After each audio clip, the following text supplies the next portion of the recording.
No guys, magandang araw. Gagawa po tayo ngayon ng adobong kangkong with tofu. Yan guys. Ito guys ang ating ingredients: oyster sauce, bawang at sibuyas.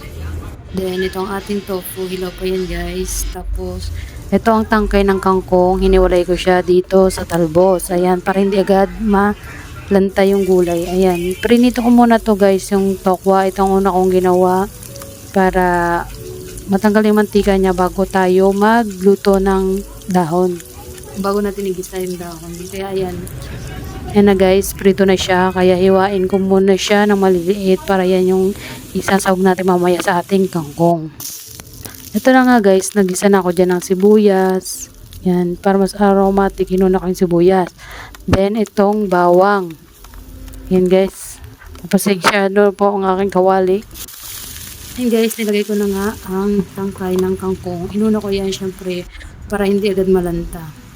Ayan guys, oh. Halu-haluin lang natin hanggang lumambot ng ating tangkay ng kangkong.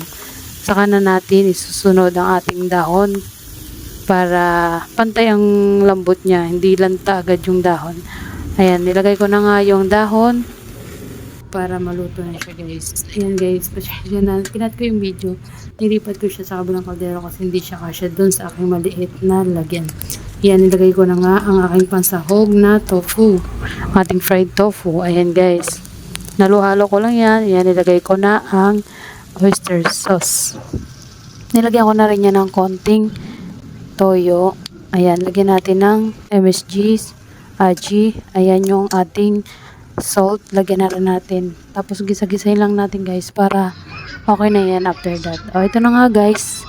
Kain tayo guys. Ayan na ang resulta ng aking nilutong adobong kangkong. Ayan, kain tayo guys.